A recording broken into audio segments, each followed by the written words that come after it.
setelah dunia itu ada alam apa? Kubur. Sebelum pindah ke akhirat, pertengahannya ada alam kubur. Nih lihat sini nih. Kalau orang sudah selesai di alam ini, maka Allah wafatkan. Kullu nafsin dha'iqatul maut. Setiap yang punya jiwa akan kedatangan maut. Siapa yang bawa maut? Namanya malakul maut. Kalau malakul maut sudah bawa maut, maka dia mulai mewafatkan sampai meninggalkan dunia ini. Apa dalilnya Ustaz? Quran surah 32 ayat yang ke-11, paling kanan sebelah bawah. Qul yatawaffakum malakul mautil ladzi wukkila bikum. Kata Allah, katakan Muhammad kepada semua umatmu, setiap yang punya nyawa itu akan diutus malakul maut untuk mencabut nyawanya.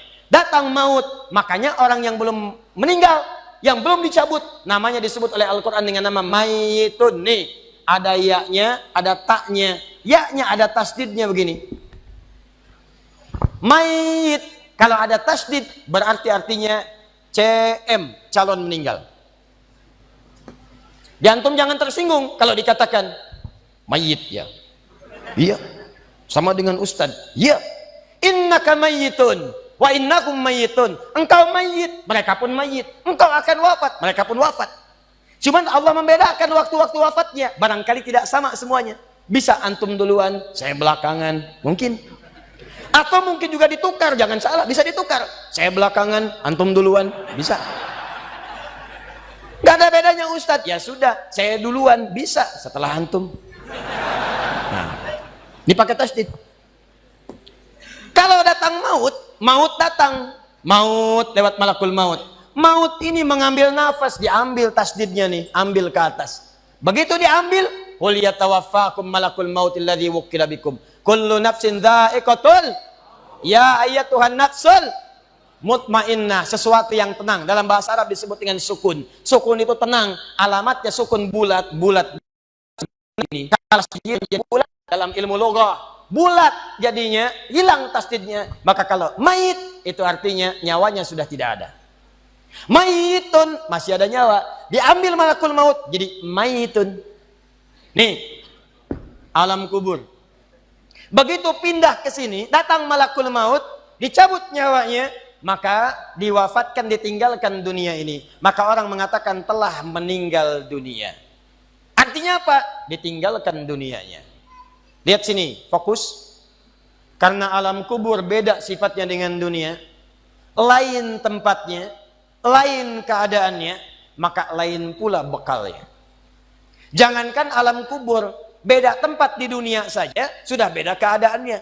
Anda orang Indonesia ingin datang ke Malaysia, kalau bekalnya tidak ada Anda bawa, tidak akan mungkin Anda bisa masuk. Apa di antara bekalnya? Ada paspor yang mesti distempel begitu masuk imigrasi. Pergi lebih jauh lagi, misalnya saya pengen ke Australia, maka Anda harus ngajukan untuk mendapatkan visa. Lebih jauh ke Amerika, visanya bisa lebih sulit lagi. Maka bagaimana dengan alam kubur yang sifat keadaannya beda dengan dunia? Makanya bekalnya pun tidak akan sama. Jadi kalau Anda cuma mengumpulkan bekal dunia, maka semua bekal itu akan ditinggalkan saat di dunia. Maka orang mengatakan meninggal dunia, maksudnya meninggalkan dunia dengan semua bekalnya. Nih, maaf ya, jam dunia, baju dunia, handphone dunia, gelas dunia. Jadi semua yang kita dapatkan di dunia, rumah yang luaskah, mobil yang mewahkah, pakaian yang glamourkah, kalau sudah meninggalkan semua alam dunia itu, maka hilanglah semua yang kita kenakan. Habis semua kita tinggalkan. Walaupun Anda koleksi yang bagus-bagus, tetap tidak akan pernah dibawa. Jangankan Anda, yang mengantarkan saja tidak akan menyertakan. Silahkan cek. Anda punya koleksi mobil paling bagus, apakah saat wafat dikuburkan dengan mobilnya? Tidak. Anda punya handphone paling mewah, kenangan tingkat tinggi. Di handphone itu suka dipakai bikin status tentang hadis, tentang ayat, tentang tafsir. Tiba-tiba ketika akan wafat, Anda wasiat kepada istri Anda tercinta. Mama, ini handphone kesayangan Papa, handphone bekal ibadah. Tolong kalau meninggal, kuburkan dengan handphonenya. Kalau mama kangen, miss call aja. Mustahil. Tuh air, mereknya Bengkulu Fillah. Nikmat di dunia. Tapi apakah ketika masuk ke alam kubur dibawa? Tidak. Selesai. Maka bagian pertama, Anda mesti sadar, ini yang mau saya sampaikan. Dan dari sini, saya akan lebih fokus kepada apa yang ingin saya sampaikan. Kita mesti sadar teman-teman sekalian. Pertama, kata Allah, kita akan wafat. antum akan meninggal. Wafat. Wafat. Wafat. Wafat.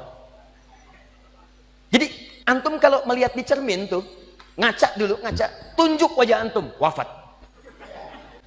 Kamu akan wafat.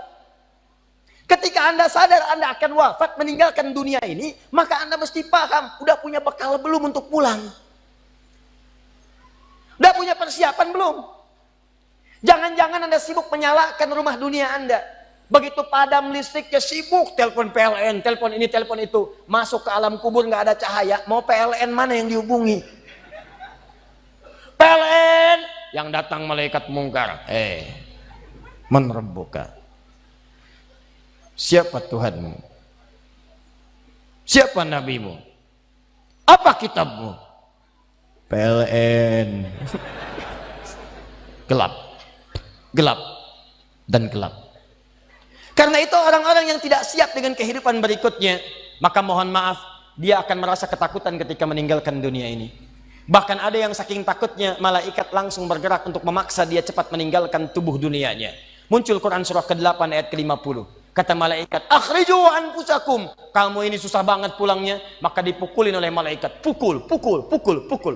Teman-teman, karena alam kubur itu bekal yang bukan bekal dunia, maka Anda tidak akan pernah bisa membawa cahaya dunia ke alam kubur. Maka saya ajak Anda pada malam hari ini, coba ayo kita berubah. Tolong pikir baik-baik, tidak akan ada yang abadi. Dan besok pun belum tentu hidup. Demi Allah saya katakan, Allah bisa mewafatkan kita pada malam hari ini. Saya cuma mau tanya sebentar aja merenungkan. Tolong tanya pertanyaan saya ini, tanyakan pada diri Anda sebelum tidur. Kalau Allah wafatkan Anda pada malam ini, sudah siapkan Anda dengan bekal pulang Anda kepada Allah. Karena itu hukum mengatakan, orang yang tidak punya bekal, maka dia tidak siap untuk mudik. Tuh lihat Ramadan tuh. Ntar sebentar lagi, tersisa tinggal 2-3 bulan ke depan, datang bulan Ramadan. Begitu di ujung Ramadan, orang semua siap-siap mudik.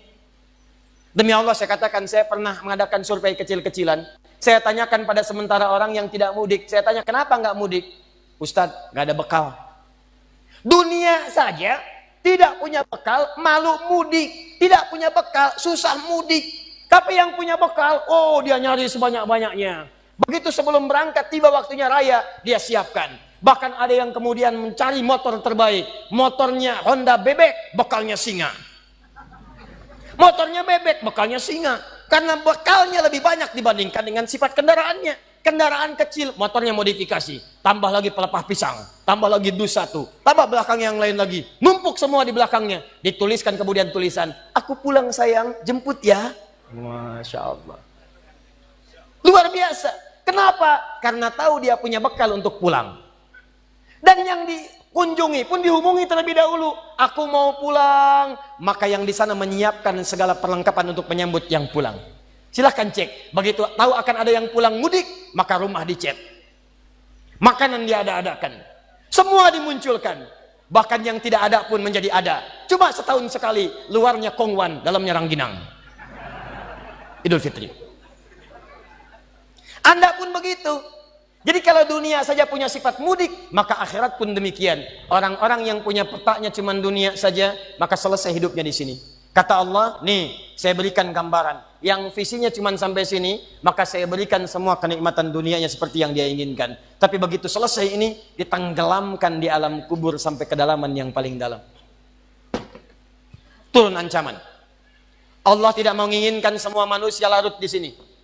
Tapi kata Allah, saya tidak maksa. Nih saya berikan gambaran kepada Anda. Kata Allah, turun surah Al-Humazah.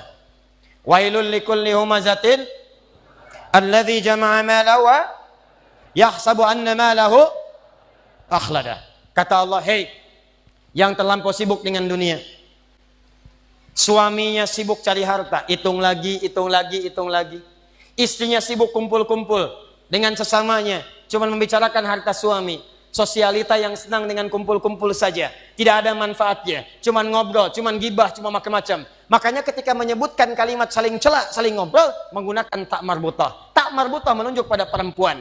Wailul likulli humazatil lumazah, pakai tak, sedangkan tak sifat menunjuk pada perempuan. Muslim laki-laki, kalau ingin jadikan perempuan tambah tak di ujungnya, muslimah. Mukmin laki-laki, perempuan mukminah. soim laki-laki, perempuan. Wah, itu dia. Sesuatu yang kokoh, kuat, berwibawa, mantap, punya tenaga. Makanya tanda-tanda laki-laki pun beda. Punya kumis, laki-laki berkumis, perempuan tidak. Punya wibawa, punya kata-kata yang kuat.